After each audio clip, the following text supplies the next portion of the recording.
Hello and welcome to Some Dude Shed. It's Newsday. And in the news this week, Terminally ill man who mooned speed camera for his bucket list gets cleared of wrongdoing. company planning real-life Jurassic Park with woolly mammoths brought back to life. Scottish island with its own lighthouse on sale for less than the average London home. And that's the news. Alright everybody, where do you want to start? At the beginning, At the beginning. Oh, well, I guess mammoths would probably be closest to that. Basically, there's a company called Colossal that wants to bring back woolly mammoths. I think it'd be a great idea. They're probably one of the less dangerous things you could bring back. Well, it's dangerous as a giant woolly elephant. So this is what they say. It's becoming increasingly apparent that we need to take decisive action to tackle climate change. And what could be more decisive than bringing back woolly mammoths? We can all play our part living sustainably, but walking to work and recycling bean tins isn't as exciting as bringing back big hairy elephants.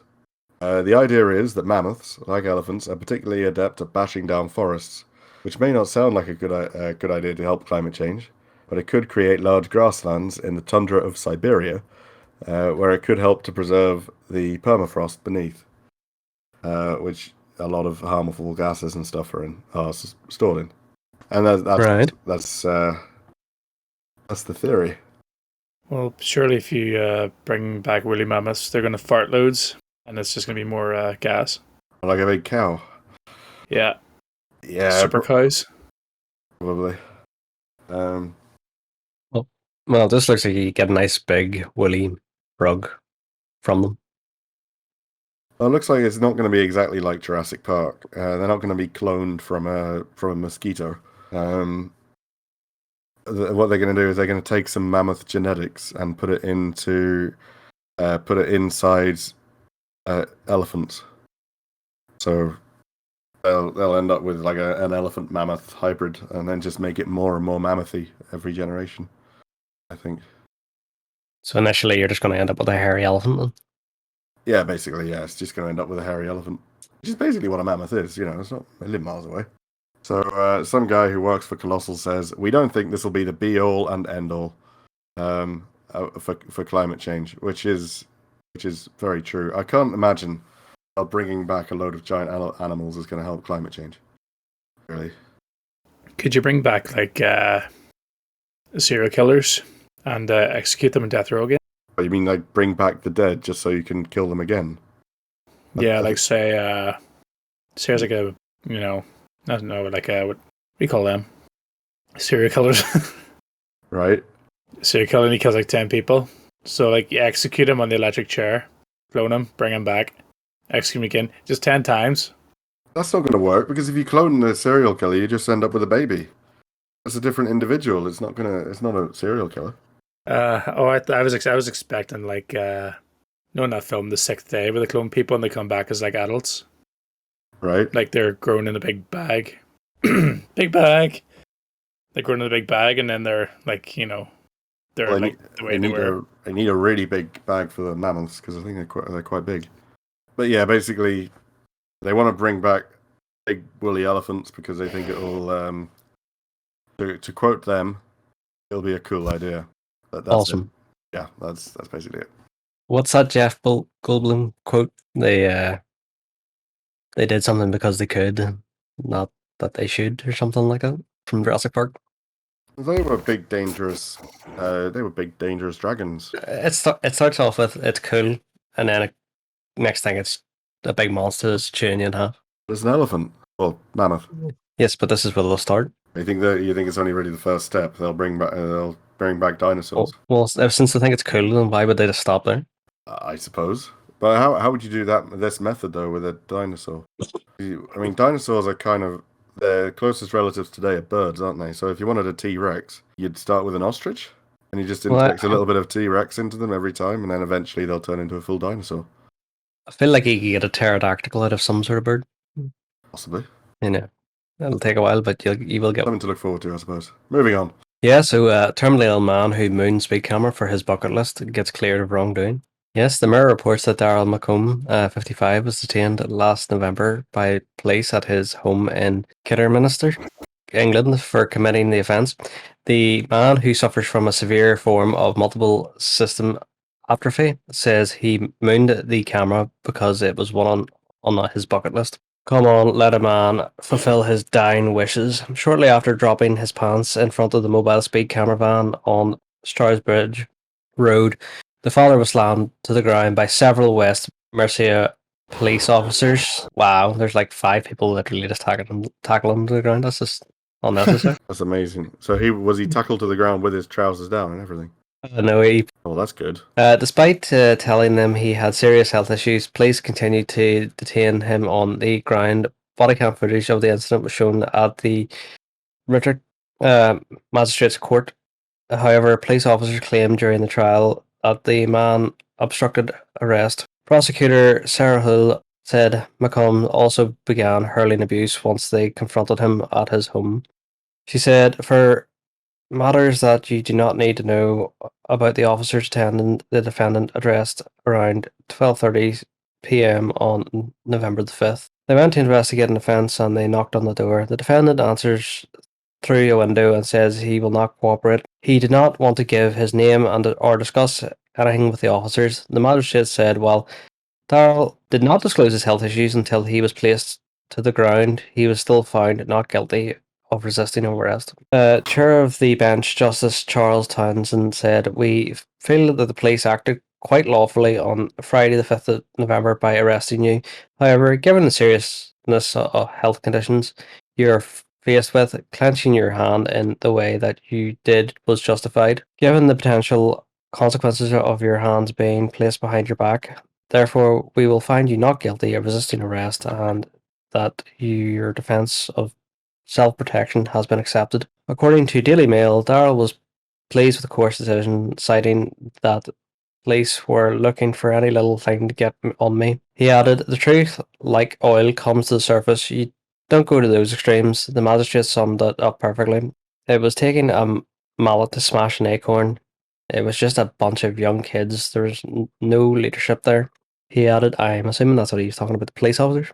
He added, "I maybe shouldn't have done it anyway, but when you're dying, you think of things differently." And the British police have a wonderful track record of being heroes, don't they?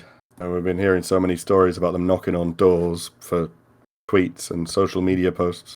And wrong think. Yeah. When was the guy arrested? The 5th of November. I'm going to assume this was last year. Right. Was that the craziest thing on his bucket list? Yeah, I gotta know if there's other fun things in there. That's what I'm looking for, but it doesn't actually tell you any more things on his bucket list. I just said I don't understand why somebody would want that on their bucket list. Like an act, you know what I mean? I think it's just an excuse he gave. Should have been arrested for it. Like it's it's overkill. Well, he did just show his ass to the police. Yeah, they should have just went to his house and just said, go do it. The police do need to, they've got to do something, or everyone will be doing it. Yeah, but I'm sure this is this guy's first offence. Just sort of like, mate, don't do it again. Yeah, probably that would have been more sensible instead of completely piling on him, wrestling him to the ground, and it was a mobile speed camera van, so it wasn't even the police I'm in front of. It's just whoever runs the camera vans. I thought that was the police. I don't believe it is. Oh, I have no idea. I don't pay attention when I'm driving. I barely look where I'm going. Well, that's it. Well, he's a hero in my eyes. Yep. Moving on. Have any of you ever wanted your own island? Your very own? Well, not particularly. Kind of, but I don't know what I'd do with it. Just knowing that it's just you on that little plot of land. It's just you and nobody to bother you. You could literally do whatever you like. At least that's what Jeffrey Epstein did. I was about to say, was there not a fella called Epstein that did that? Yeah, but that was Epstein Island. That was a rough, dodgy island. Scottish island with its own lighthouse on sale for less than the average London home. Just the headline of the article got me. I didn't actually check the price of the lighthouse and the island that you get with the lighthouse.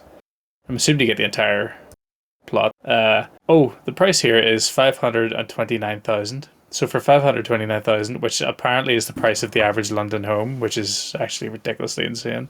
Might be worthwhile, given the current housing problem. Houses in London are just insane. Yeah, I mean, considering the size of them too, I mean, you probably get a wee tiny house for that much. Whereas, going by the pictures of this island and the, you get a couple of buildings and a big tall one as well. I wonder what your council tax is, even though you won't even get your bins collected when you won't have any streetlights. I don't know. I'm sure they wouldn't do the council tax if there's literally no council services. Government not making money out of you. It's called Plata Island. It's 9 hours in the car north of London. I'm thinking though, I'm trying to work out if the. Oh no, sorry, it's even cheaper. It's 350,000. So the average house in London is 500,000, but this is 350,000. So it's even better. It's even better deal. There you go. 28-acre plot, accessible by helicopter. If you happen to have one. And a boat. Oh, you'd need a boat unless you can swim, or It has a lightkeeper. or if it's one of those pretend islands that kind of gets a bridge on low tide. It says here there's a small jetty allowing you to hop across to the neighbouring island or back to the mainland. Or is a jetty not like where you park your boat? Jetty is like a dock, isn't it? A little harbour. Your own little dock. It has a lightkeeper's cottage, 5 bedrooms and 2 reception areas, as well as a bathroom. If you're having guests staying, there's also a separate property with a bedroom, a shower, a kitchen, and a sitting room, and several outbuildings. This place is fucking pretty sweet. Let's have a look at it, yeah. And you can see our own turf, Northern Ireland, from the island, apparently. Ooh. Get yourself a boat, you can... Well, it does actually look you do actually get quite a lot of building for it. Yeah. What sort of state they're in, it's hard to tell. And then if you need work done, that's going to come with all kinds of trouble. I mean, what if you're going to have to be good with your hands, because if you need to call out a plumber, it's going to be tough. Huh. I suppose that's why it's a low price. It doesn't even say here if the lighthouse is in working order or not. I'm going to check quickly. Surely it would have to be. Plata population 0. So there you go, it is your own island. The island is privately owned, having been put on sale in 1990. So it hasn't been bought since 1990. It must be shite. I mean, it's been abandoned for 30 years. It's going to be horrible. You'll find a death claw in one of the buildings, probably. There appears to have been a church or chapel on Plata. John of Fordun and other chroniclers from 1400 to 1500 speak of the Isle of Plata. Anyway, it's the best news I could find this week. I think we can all say that. It's been a slow week, not gonna lie. Well, there you go. One day we can have our own island. Put a shed on it. Some dude's island. Some dude's island. That'd be the upgrade. One of us just had to get our pilot's license. Or a boat, I suppose. Well, I think that'll do as will it? I think so. I think we've pretty much milked everything dry. Cool. Until next time, folks. Bye-bye. Bye.